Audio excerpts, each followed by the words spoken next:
Hey, what's up, people? Pizowell here, and today I want to talk to you about 1983's Psycho 2, as requested by movie club member Nick Santiago over on my Patreon.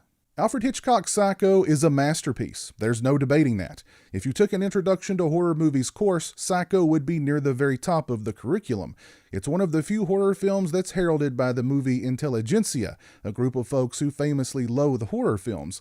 As a matter of fact, I'm pretty sure they don't even call Psycho horror, but rather a thriller, which is a term used by snooty people to describe a horror movie that they like, but are too snooty to call it a horror movie.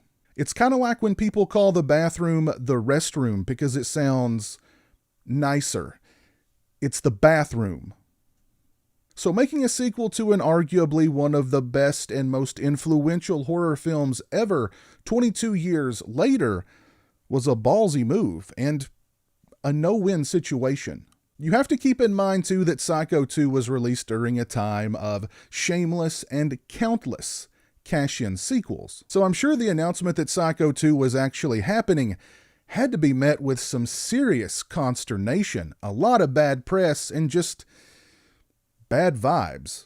But where the producers of Psycho 2 done right was going with a pre-Fright Night Tom Holland to write the screenplay and hiring Alfred Hitchcock protege Richard Franklin to direct. Word on the street is when Anthony Perkins initially balked at reprising his role for the sequel, Universal intended to take Psycho 2 the route of a made-for-cable movie and cast Christopher Walken in his place. Can you imagine it? We all go a little mad sometimes. Psycho 2 picks up 22 years after the events of the first film and finds Norman Bates released from the institution he's called home for over 2 decades. He gets a job at the local diner and moves back into his childhood home with all the ghosts of his past. Ghosts that eventually begin manifesting in the form of notes and phone calls from Mother. And as Norman Bates prophetically opines in the film, it's starting again. Psycho 2 is a sequel that has absolutely no business being as good as it is, and it is unquestionably not only one of the best horror sequels ever, it's one of the most overlooked sequels ever. Psycho 2 does an absolutely superlative job of making Norman Bates a sympathetic character. Perkins plays Bates like a wounded butterfly, teeter-tottering on the edge of sanity.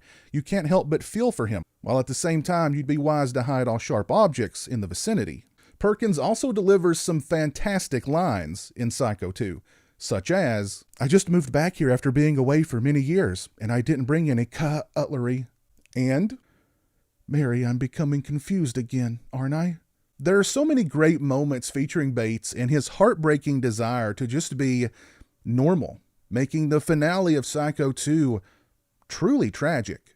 Needless to say, there are some who are not supportive of Bates' release, chiefly Lila Crane Loomis, played by Vera Miles, also reprising her role from Psycho as Marion Crane's sister. Norman gets a job at a local diner and soon befriends Mary, played by Meg Foster. Foster's character is supportive and sympathetic to Norman's plight.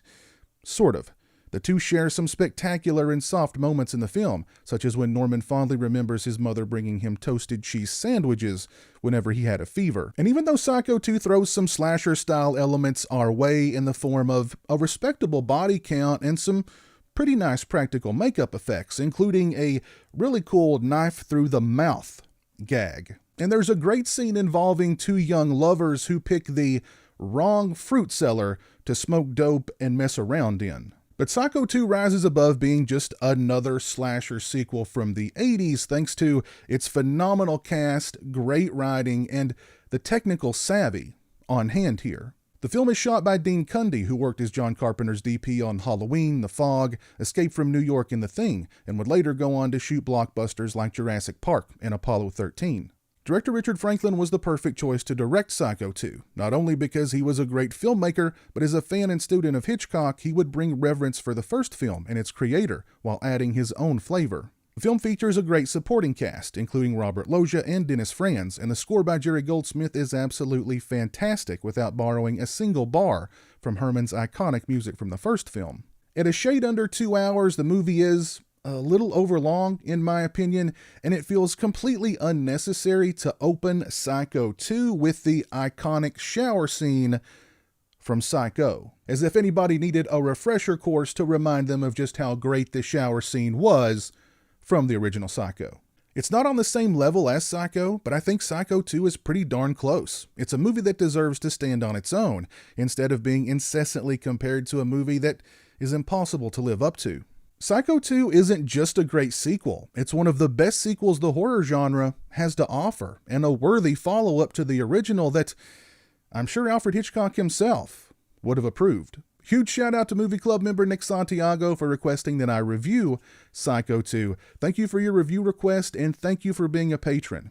I really appreciate it. If you'd like to have a say in what movies I review on this channel, follow the link in the description or head over to patreon.com/pizowell and join the Movie Club today. Let me know your thoughts on Psycho 2 down in the comments section below. Is it just another 80s slasher cash-in sequel, or is it a worthy follow-up to Alfred Hitchcock's masterpiece? Let me know down in the comments section below. If you like this video, please leave it a thumbs up and share it on social media. If you're not following me on social media, those links are in the description. As always, thanks so much for watching. I really appreciate it. Take care, and until next time, peace. A big thank you to all my awesome Patreon supporters. I appreciate your generosity and support of my channel. Become a patron today and join me for monthly live streams and have a say in what movies I review on my channel. Patreon.com/pizowell or follow the link in the description.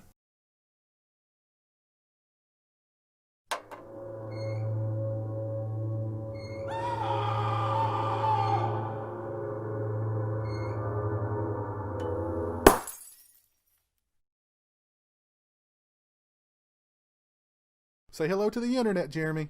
Hello to the internet.